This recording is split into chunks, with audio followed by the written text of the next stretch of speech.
శ్రీ సాయినాథాయ నమః. శ్రీ సాయి సచ్చరిత్రము 45వ అధ్యాయము 7వ రోజు పారాయణము. బుధవారము.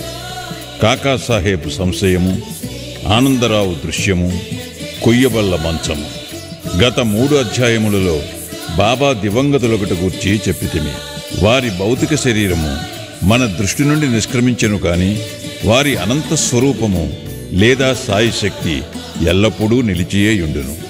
ఇప్పటి వరకు వారి జీవితకాలములో జరిగిన లీలలను చెప్పితిమి. వారు సమాధి చెందిన పిమ్మట క్రొత్త లీలలు జరుగుచున్నవి. దీనిని బట్టి బాబా శాశ్వతముగానున్నారనియు తమ భక్తులకు పూర్వము వలె తోడ్పడుచున్నారనియు తెలియచున్నది. ఎవరైతే బాబా సమాధి చెందకముందు వారిని చూచిరో వారు నిజముగా అదృష్టవంతులు. అట్టి వారిలో ఎవరైనా ప్రపంచ సుఖములందు వస్తువులందు మమకారము పోగొట్టుకొనిచో వారి మనసులు భగవత్పరము కానిచో అది వారి దురదృష్టమని చెప్పవచ్చును. అప్పుడే కాదు, ఇప్పుడు కూడా కావలసినది బాబాయందు హృదయపూర్వకమైన భక్తి. మన బుద్ధి, ఇంద్రియములు, మనస్సు బాబా సేవలో ఐక్యము కావలను. కొన్నిటిని మాత్రమే సేవలో లయము చేసి తక్కిన వానిని వేరే సంచరించినట్లు చేసినచో ప్రయోజనము లేదు. పూజ కాని ధ్యానము కాని చేయ పూనుకునిచో దానిని మనఃపూర్వకముగాను ఆత్మశుద్ధితోడను చేయవలను. పతివ్రతకు తన భర్తయందు గల ప్రేమను భక్తుడు గురువునందు చూపవలసిన ప్రేమతో పోల్చెదరు. అయినప్పటికీ మొదటిది రెండవ దానితో పోల్చుటకే వీలులేదు. జీవిత పరమావధిని పొందుటకు తండ్రి కాని, తల్లి కాని, సోదరుడు కాని, ఇంకా ఏ ఇతర బంధువులు ఎవ్వరుగాని తోడ్పడరు. ఆత్మ సాక్షాత్కారమునకు దారిని మనమే వెతుకుని ప్రయాణము సాగించవలను. నిత్యానిత్యములకు భేదములు తెలుసుకొని ఇహలోక పరలోకములోని విషయ సుఖములను త్యజించి మన బుద్ధిని, మనస్సును స్వాధీనమందుంచుకొని మోక్షమునకై కాంక్షించవలెను. ఇతరులపై ఆధారపడుట కంటే మన స్వశక్తి యందే మనకు పూర్తి నమ్మకము ఉండవలను. ఎప్పుడైతే మనము నిత్యానిత్యములకు గల భేదమును పాటించెదమో ప్రపంచము అబద్ధమని తెలుసుకొనిదెము. దానివలన ప్రపంచ విషయములందు మోహము తగ్గి మనకు నిర్వ్యామోహము కలుగును. క్రమముగా గురువే పరబ్రహ్మస్వరూపమనియు కావున వారొక్కరే నిజమనియు గ్రహించెదము. వారు ఈ జగత్తును జయించిన వారును ప్రపంచమును కతీతులను. అప్పుడు వారిని ప్రతి జీవరాశియందు చూడగలిగి పూజించెదము. ఇదియే అద్వైత భజనము లేదా పూజ. ఎప్పుడైతే మనము బ్రహ్మమును లేదా గురువుని హృదయపూర్వకముగా ధ్యానించెదమో మనము కూడా వారిలో ఐక్యమై ఆత్మసాక్షాత్కారము పొందెదము. వేయేల గురువు నామమును జపించుట వలనను వారి స్వరూపమునే మనమున నుంచుకొని ధ్యానించుట చేతను వారిని సర్వజంతుకోటి యందు చూచుటకు అవకాశము కలుగును. మనకది శాశ్వతానందమును కలుగు చేయును. ఈ దిగువ కథ దీనిని విశదీకరించును. కాకాసాహెబ్ సంశయము, ఆనందరావు అనుభవము. కాకాసాహెబ్ దీక్షితును ప్రతిరోజు ఏకనాథుడు వ్రాసిన గ్రంథములను అనగా భాగవతమును, భావార్థ రామాయణమును చదువుటకు బాబా ఆదేశించాను. బాబా సమాధికి పూర్వము కాకాసాహెబ్ దీక్షితు ఈ గ్రంథములను చదువుచుండెను.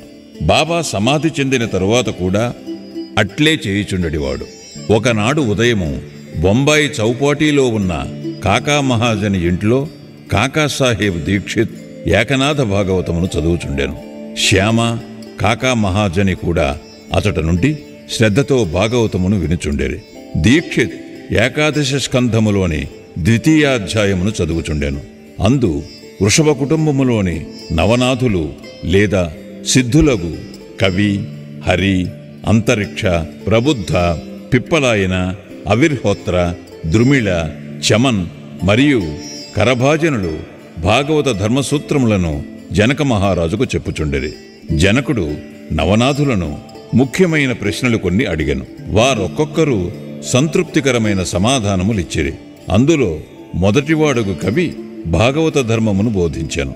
హరి భక్తుని లక్షణములను, అంతరిక్షుడు మాయను దాటుటను, పిప్పలాయనుడు పరబ్రహ్మమును, అవిర్హోత్రుడు కర్మను, ద్రుమిళుడు భగవంతుని అవతారములను వారి లీలలను, చమన్ భక్తుడు కానివాడు చనిపోయిన పిమ్మట పొందు స్థితిని, కరభాజనుడు యుగయుగములందు భగవంతుని ఉపాసించు వేర్వేరు విధానములను సంతృప్తికరముగా బోధించిరి. వాని సారాంశమేమన కలియుగములో మోక్షము పొందుటకు ఒక్కటే మార్గము కలదు. అదేమన గురుని లేదా హరిపాదార విందములను స్మరించుట. పారాయణ ముగించిన పిమ్మట కాకాసాహెబ్ నిరుత్సాహముతో శ్యామాతో ఇట్లనెను.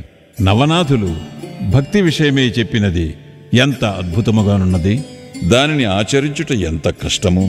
నవనాథులు పూర్ణజ్ఞానులే కాని మన వంటి మూర్ఖులకు వారు వర్ణించిన భక్తిని పొందుటకు వీలగునా? అనేక జన్మలెత్తినను మనము దానిని సంపాదించలేము. అట్లైన మనకు మోక్షము వచ్చుటట్లు.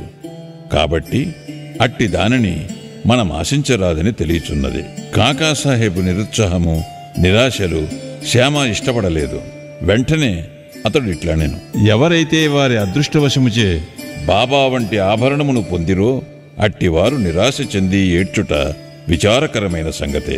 వారికి బాబాయందు నిశ్చలమైన విశ్వాసమే ఉన్నచో వారు నిరాశ చెందనేలా? నవనాథుల భక్తి బలమైనదై ఉండవచ్చును గాని మనది మాత్రము ప్రేమానురాగాలతో నిండి ఉండలేదా? హరినామస్మరణము, గురునామస్మరణము మోక్షప్రదమని బాబా నొక్కి చెప్పి ఉండలేదా? అట్లయినచో భయమునకు గాని ఆందోళనకు గాని అవకాశమేది?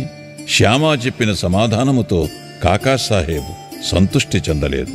నవనాథుల భక్తిని పొందుటెట్లు అను మనోవేదన కలిగి ఆందోళనతో చికాకుగా నుండెను. ఆ మరుసటి ఉదయమే ఈ క్రింది అద్భుతము జరిగెను. ఆనందరావు పాకాడే అనువాడు శ్యామాను వెతుకుచూ పురాణ కాలక్షేపము జరుగుచున్న స్థలమునకు వచ్చాను. కాకాసాహెబ్ భాగవతము చదువుచుండెను. పాకాడే శ్యామాకు దగ్గరగా కూర్చుండి అతని చెవిలో ఏమో చెప్పుచుండెను. అతడు మెల్లగా తాను కాంచిన స్వప్న దృశ్యమును శ్యామాకు చెప్పుచుండెను. ఇది పురాణ కాలక్షేపమునకు కొంచెము ఆటంకము కలుగు చేశాను. కాకాసాహెబు పురాణము చదువుటమాని విషయమేమని అడిగెను. శ్యామ ఇట్లు నుడివెను. నిన్న నీ సంశయమును తెలిపితివి.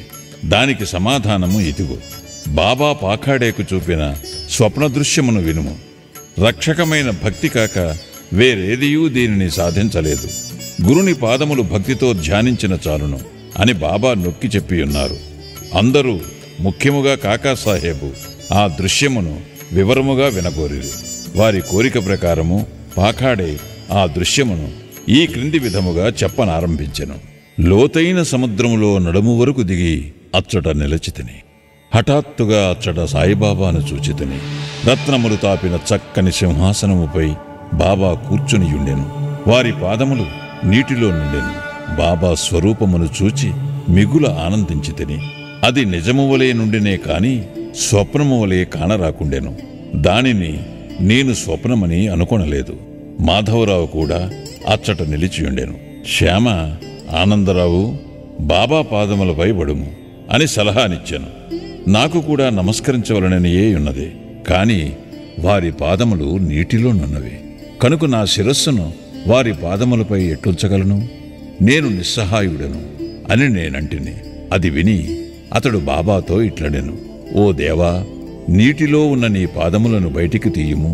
వెంటనే బాబా తమ పాదములను బయటికి తీసిరి. క్షణమైన ఆలస్యము చేయక నేను వారి పాదములకు మ్రొక్కితిని. దీనిని చూచి బాబా నన్ను దీవించి ఇట్లనెను. ఇక పొమ్ము, నీవు క్షేమమును పొందెదవు.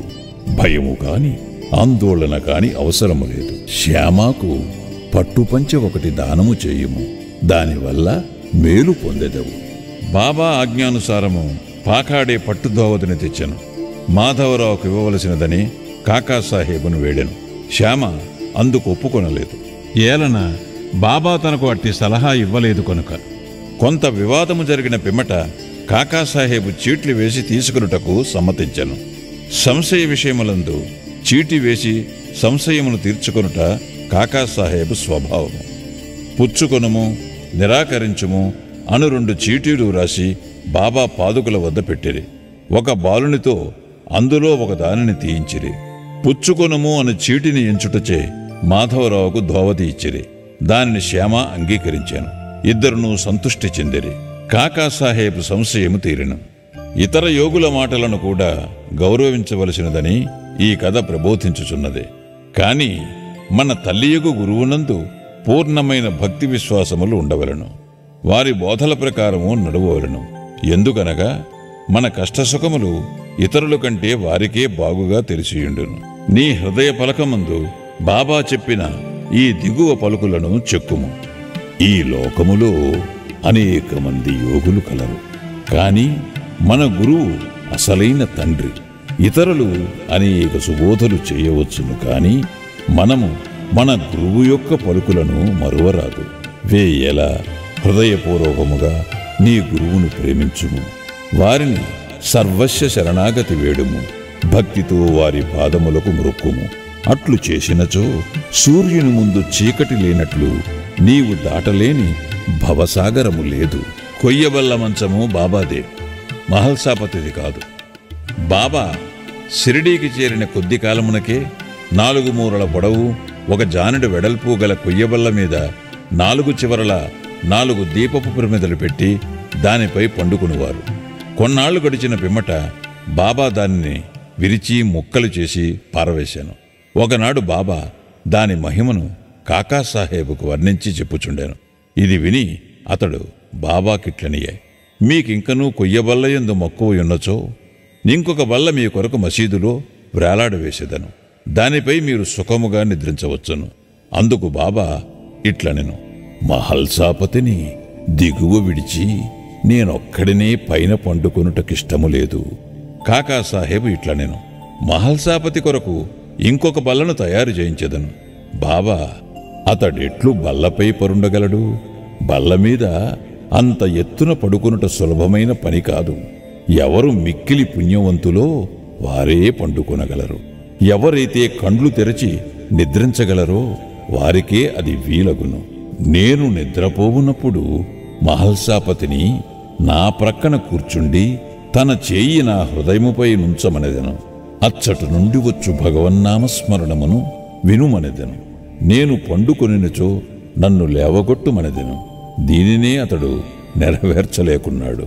నిద్రతో కునుకుపాట్లు పడుచుండును. నా హృదయముపై వాని చేతి బరువును గమనించి ఓ భగత్ అని పిలిచెదను. వెంటనే కండ్లు తెరచి కదులును. ఎవడైతే నేలపై చక్కగా నిద్రించలేడో, ఎవడు కదలకుండా ఉండలేడో, ఎవడు నిద్రకు సేవకుడో వాడు ఎత్తైన బల్ల మీద ఎట్లు పండుకొనగలడు అనెను. అనేక పర్యాయములు బాబా తన భక్తులయందు ప్రేమచే ఇట్లనెను, మంచి కాని చెడ్డ కాని ఏది మనదో అది మన దగ్గరనున్నది, ఏది ఇతరులదో అది ఇతరుల వద్దనున్నది. శ్రీ సాయినాథాయ నమః. 45వ అధ్యాయము సంపూర్ణము. సద్గురు శ్రీ సాయినాథార్పణమస్తు. శుభం భవతు.